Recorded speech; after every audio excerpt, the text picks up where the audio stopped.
Hello and welcome to another episode of the Winning with Shopify podcast. Well, is it another episode? No, it's not. Interesting times ahead. Tuesdays, we're going to start posting a Talk Tuesday or Tuesday Talks. I've got the name wrong on the very first thing I've said. Tuesday Talks, we're calling it. And it's just going to be me talking on a Tuesday. It's quite simple. And we were playing around with my surname as well. Truman Tuesday Talks. Something like that. We're just going to call it Tuesday Talks. I'm not that big-headed. And we are doing a solo little midweek episode to bring you all things Shopify. We're going to add in, I've got a little agenda for today as well. We're going to add in all things Shopify. In fact, the agenda's on my screen up here. So I'm going to talk about a motivating quote. This is how we're going to kick off every week. I'm going to kick that off in a minute. Shopify news and updates as much as the e-commerce world. So a bit of an update as to like what's going on, what some of the stuff we're reading, so you don't have to filter through and be like, where are the opportunities right now? We're going to bring those straight to you guys. We're going to talk about what some of our sponsors and partners are up to. We're going to talk about some of our own events. There's only one in the diary right now, only one physical one, which is in London, and it's coming up. So we'll talk about that. Some cool learnings from one of my teams in my agency. So there's a few things we're going to share from last week. I think we have, if I just check in my notes here, we've got 4 things we're sharing. They're actually about 30 they put forward, and I thought 30 is too much. We're trying to keep these things short and snappy. And then we're going to finish with fact of the week, a fun fact about Shopify. So these little snippet episodes on Tuesdays, we're never going to have a guest on them as far as I'm planning to. And we're going to keep them going just so long as I can be bothered to do these things. No, I'm joking. It's mostly about diary management, and not because I'm busy or important. I'm just bad at diary management at times. And I'm very bad at keeping up the same sort of things, which I think is why I'm a good sort of CEO, business owner, as opposed to someone that has to do the same thing over and over every day. Anyway, enough about my failures. So firstly, written on the iPad of glory today is quote of the week. I thought we'd kick off with Winston Churchill. This one's really stuck with me the last few months, especially with all the turbulence that's going on globally and in the e-commerce and business world. It has been no exception at all to the turbulence. I think we've actually experienced, in my opinion, experienced more over the last probably 12 to 18 months, especially in the UK market, and starting to over the last sort of 12 months in the US market as well in e-commerce, more than we experienced during COVID. A lot of people couldn't go to a shop during COVID, so e-commerce did well. This is hitting us, I would say, much harder. But when we get onto the news headlines in a minute, there are some big opportunities out there. But anyway, the quote from Winston Churchill is, "Success is not final, failure is not fatal. It is the courage to continue that counts." I will read that again. Success is not final, failure is not fatal. It is the courage to continue that counts. Winston Churchill was a very wise man. And if you've not read up on him, oh my gosh, he's an absolute hero of Britain, and absolutely worth reading up about him. But having read this, it stuck with me. And when we talk about, especially about the courage to continue that counts, that when I hear the word courage, and this is all part of my mind trying to take more of a positive approach to things in the last 5 years, where I used to be quite negative and always be moaning, positive approach to things. When you talk about it being courage rather than struggles or whatever, that positive language of courage makes me feel genuinely like, let's go and do this thing. Let's keep going. Let's have the courage to carry on. Section 2 then. So let's talk about some of Shopify news. And this is from some of my team. I used a few AI bots to find some of this, did a bit of Googling. And also I've subscribed to a number of newsletters. So I've been writing things down over the last week as they've been coming in. So there's a few from Shopify initially. First one is that there's been a lot of chat about Black Friday, Cyber Monday, Cyber Weekend, whatever you want to call it, and then obviously heading into peak. If you haven't already, get planning. You do not want to be making up your strategy during Black Friday. More of my clients than I or they would like to admit do Black Friday quite last minute. You don't need to, at the time of recording this is the 14th of July. You will be listening to it no earlier than the 15th of July. You're already quite late, so let's play catch up and get a strategy in place there. The second one is that Shopify, this is quite interesting. A lot of you guys that reached out to us, we've been surprised how many of you are not B2C brands when we started. Well, certainly when I started hosting the podcast, which would have been 5 years ago now. I don't even look old enough to have been working 5 years, but 5 years ago, obviously I look much older than that. But 5 years ago when I started running this, we were surprised how many, we thought it was all B2C brands, business to consumer, direct to consumer, and consumer products. But actually a lot of you guys are in B2B, and this one's for you. B2B stores can now access bank transfers, checks, still a thing in the United States. We don't really touch paper anymore here in the UK. We do touch bank transfers though, which are now available for you on B2B. And the third thing as well is international wires. So bank transfers, checks, and international wires within Shopify's checkout. Your B2B company, you've got to be using that. One of the biggest things we've been using in the checkout, with our clients have in the B2B space, has been that payment on invoice. So somebody can order everything, As long as they've got a credit account with you and you know they're a safe pair of hands financially, send that stuff straight out and they can pay an invoice, because that's how businesses operate. Someone's ordering $500,000 worth of kit, they're not going to be putting that on a credit card. Although imagine the cashback. It'd be $5,000 of cashback at 1%. Not bad. Anyway, those are available in the Shopify checkout. Shopify is the third one. Shopify now have launched a 3-month trial for just $1. You can go to shopify.com/free-trial. We are not endorsed at all by Shopify. I just think that's a great deal. And I've written in my notes here as well, the excuses end now. So if you're thinking of starting a store, you've got 3 months for just a single dollar. So go and sign up once you finish today's episode. And before Friday, set up a store, start playing with it, upload some products, and start working out how you're going to run this business you've been planning for so long. Because we don't want passengers here, we want business owners. So go and get involved.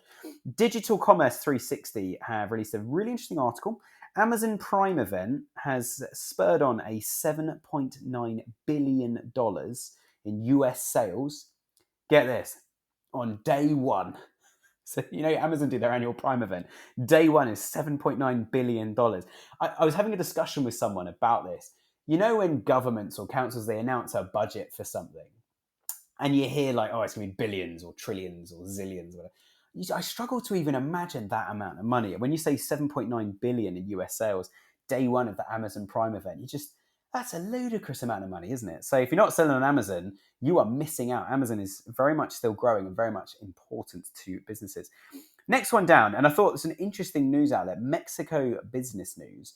And then the article is actually about France. Now, this is really interesting. And forgive me, there's at least 3 pronunciations of this brand, but France has fined, I'm going to call them Shein, or Sheen as some people, Shein. They've been fined $47 million over misleading discounts. We are very, very hot on this in the agency. If we think something is misleading, not clear, or if someone says, oh, it's half price, and then when you get to check out, it's actually not half price, we're very hot with our clients and say that's misleading. There are laws and rules around that in most countries about misleading sales. And obviously France have cracked the whip here, $47 million. So worth taking that with a pinch of salt, everybody, and going, what are my offers? And are we honoring those things? Are they misleading? Are they clear? And are they the right offer? Just think about it from a marketing perspective. Got 3 more. So Premier Construction News. Again, random news outlet. But talking about e-commerce, UK and European e-com order values, so number of transactions, order volumes, volumes, not values. Order volumes are up 18% Q2 this year. I was not expecting that. I am surprised. You probably tell I'm very tired today at the point of recording this, but very surprised they're up so much. I thought it was going to be a really bleak year, and I love being wrong when I think it's going to be bad and it's good. So it's been a really good year for a lot of us so far. Last couple then. So Drapers, UK suppliers have described tariffs as traumatic. Very interesting article, very much worth a read over there. And startups.co.uk, lovely. I've actually featured on that site a couple of times.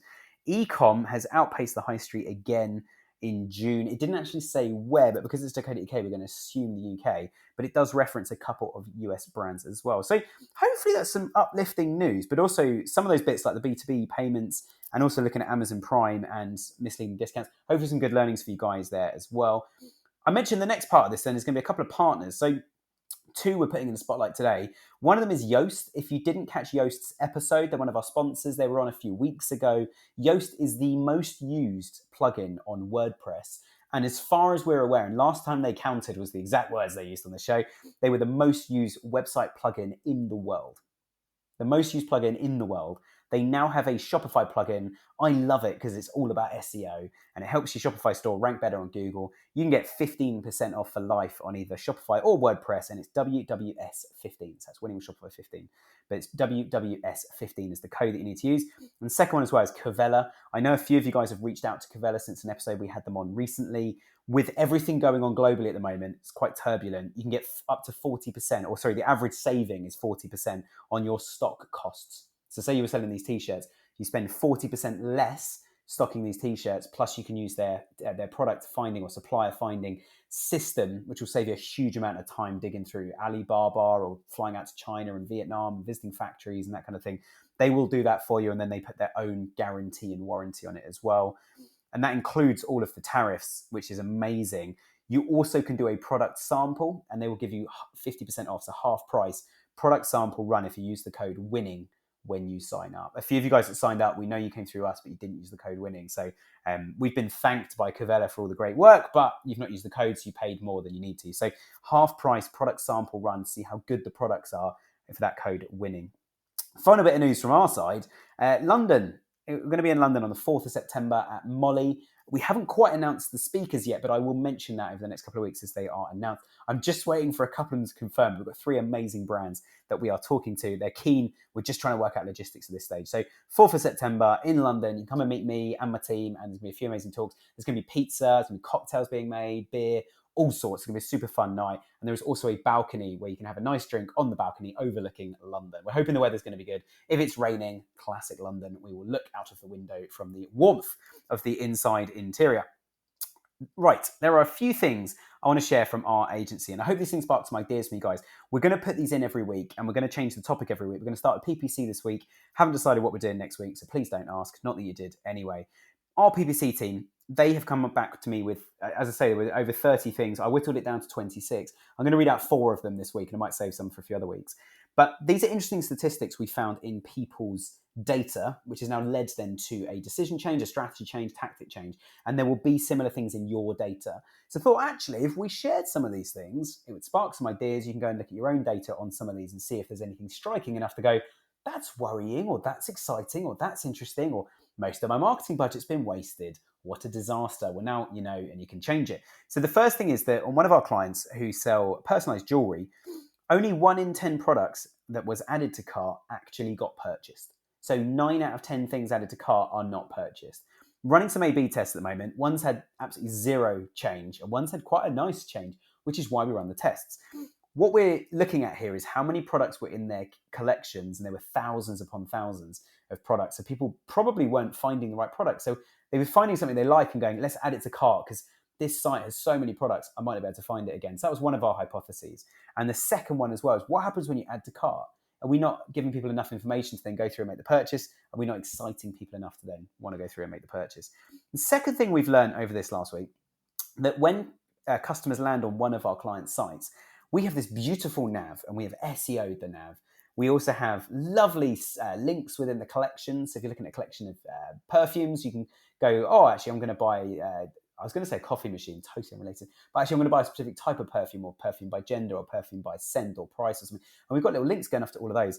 But actually, when people land on almost every single page, they go straight into the search bar and they just search for the thing they want. And the site search on that client site is really, really underwhelming. So we're now testing a new app to improve site search that will bring up collections, products, blog posts, etc., to give people the information and things that they want. At the moment, it's just very clunky. So again, we're going to test that and see what that does. The third thing we've learned from another client, what most users click on, they don't tend to go on to buy. When we say click on, that we're talking about PPC here. My PPC team came out with these. But most people, when they click on a product on Google Shopping, they land on that product. That is not the one that they buy. It's always other products. Now, this is really interesting. 99% of the time when we come into a brand, we say to people, show us your website journey. Show us what a customer doing. They go straight to the homepage and we're like, okay, fine. You're on the homepage. Then they go into a collection, then a product, and start digging around.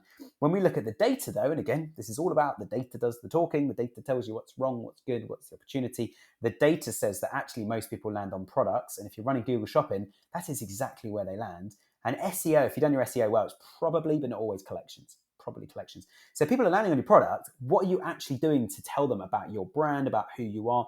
And if they land on a product and go, that's nice, not quite right, but that is nice, someone will click on your ads when they think it's nice, but not quite right.